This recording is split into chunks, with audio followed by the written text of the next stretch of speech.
안녕하세요. 오늘은 제가 타고 다니는 자전거를 소개하는 영상을 찍으려고 해요. 저는 평생 미니벨로만 타고 다니다가 이번에 처음으로 풀사이즈 자전거를 입문하게 됐는데요. 제가 요즘 타고 다니는 이 친구는 캐니언의 그리즐이라는 그래블 바이크입니다.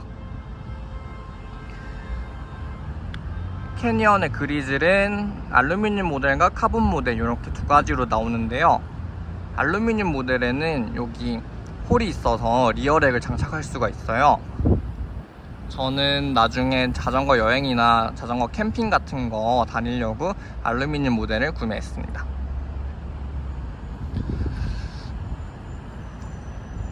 제 자전거에 장착되어 있는 구동계는 스램의 에이펙스 12단이고요. 그래서 여기 크랭크에도 스램의 에이펙스, 디레일러에도 스램의 에이펙스라고 적혀있는 걸 볼 수 있어요.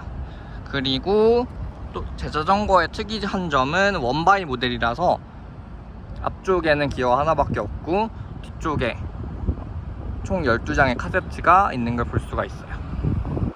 그래서 기어 시프트도 오른쪽에만 있어요. 왼쪽에는 브레이크밖에 없습니다. 그 다음으로 제 자전거에는 유압식 디스크 브레이크가 장착되어 있어요. 제가 이번에 풀사이즈 자전거를 처음 경험하는 것처럼 유압식 디스크 브레이크도 처음 경험하게 되었는데요. 제동 성능이 장난이 아니더라고요. 림 브레이크랑 차원이 다 달라요. 그리고 휠셋은 DT 스위스의 그래블 LN이라는 휠셋입니다. DT 스위스도 제가 처음 써보는 거라서 얘가 좋은 건지 잘 모르겠는데 뭐 괜찮은 것 같아요. 모난 것도 없고 알루미늄이라고 알고 있어요, 재질은. 그 다음에 장착되어 있는 타이어는 슈발베의 G1 바이트라는 타이어가 장착되어 있어요. 이 친구도 아마 그래블용으로 나온 타이어라고 알고 있는데 한 40cc, 50cc 정도 되는 것 같아요. 상당히 두꺼워서 노면 충격을 잘 흡수해 주는 것 같아요. 제가 전에 타고 다니던 자전거는 브롬톤의 C라인 어반 로우였는데 그 친구는 슈발베 코작이 달려 있었거든요. 근데 걔보다는 조금 더 진동 흡수를 조금 더 많이 해주는 것 같아요. 그 다음으로 여기 순정으로 장착되어 있는 안장은 셀레 이탈리아의 안장인데 이 안장이 되게 신기하더라고요.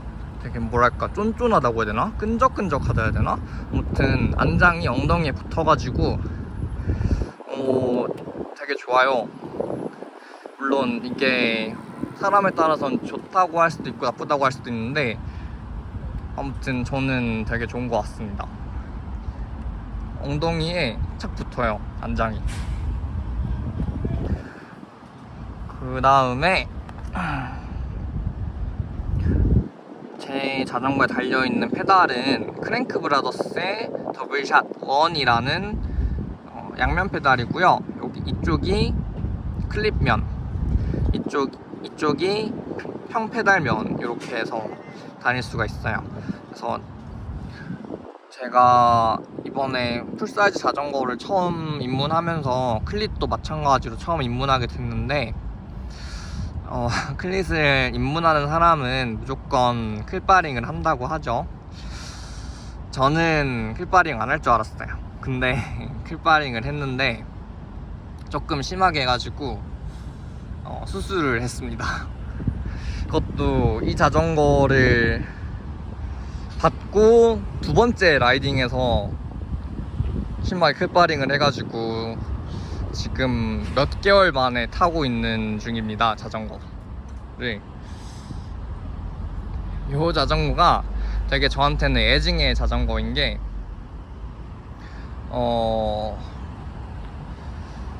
처음에 구매할 때 저는 이 자전거와 팬더를 같이 구매하려고 했어요. 근데 팬더는 이제 재고가 없다 그래서 자전거만 먼저 구매를 했는데 일주일 뒤에 팬더가 재고가 들어왔다는 거예요. 그래서 다시 사이트에 들어가서 캐니언 사이트에 들어가서 팬더만 주문하려고 봤는데 그 주부터 무료 배송 이벤트를 하고 있는 거예요. 자전거를 구매하면 무료 배송 이벤트를. 근데 제 자전거는 이미 출발을 했대요. 그래서 취소를 할 수가 없는 상황이었어요. 그래가지고 눈물을 머금고 그냥 팬더만 따로 주문하게 되었고, 결과적으로 배송비 20만원을 추가로 더 내게 됐고요. 그렇게 해서 배송받은 자전거는 또 멀쩡했느냐? 그것도 아니었어요. 어떻게 왔었냐면은, 일단은 여기 유압 탱크가 터져가지고 기름이 줄줄 새고 있었고, 그게 아마 뒤쪽이었던 것 같은데, 그래서 그 동네에 있는 캐니언 정비 협약점에서 이거를 조립을 맡겼었는데, 이거 디스크를 한번 불에 태웠다고 하더라고요. 그 다음에 또 디레일러는 휘어서 왔었다고 하더라고요. 그래가지고 배송 받고 정비를 맡겼는데 거기서 문제가 있어가지고 교환 요청을, 부품 교환 요청을 했었는데, 또 그때가 하필이면은 크리스마스랑 새해 요 때쯤이라 가지고 독일 캐니언에서 휴가를 간 거예요. 그래서 한참을 기다리다가 1월 중순에 받았는데, 자전거를 1월 중순 한참 추울 때잖아요.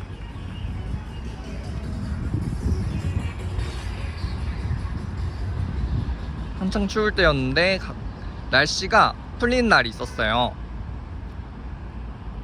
그때가 한 영상 15도까지 올라갔던 날, 그런 날이 한 며칠 있었는데, 그때 자전거를 타고 나갔다가 이제 두 번째 라이딩에서 와장창 해가지고 수술을 하고 한 몇 개월 동안 자전거를 못 타고 지금도 이제 재활 다니고 있어요. 그래서 되게 저한테는 애증의 자전거인데 뭐 어쩌겠어요. 잘 타고 다녀야죠. 이미 왔는데.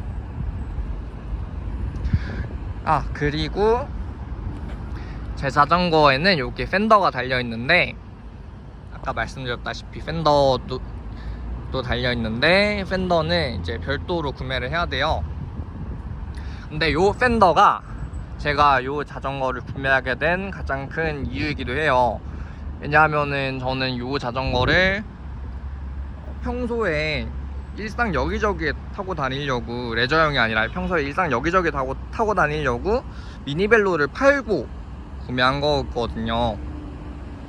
그래서 물바지는 꼭 있었으면 좋겠다라고 했는데, 생각보다 순정으로 물바지를 내는 자전거 회사들이 많지가 않더라고요.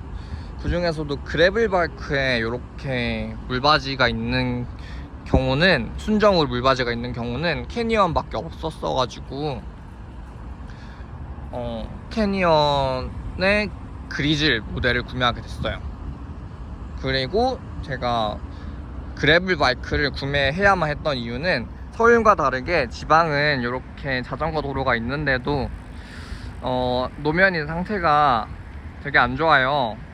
그래서 그래블 바이크를 타야 하지 않을까라는 생각으로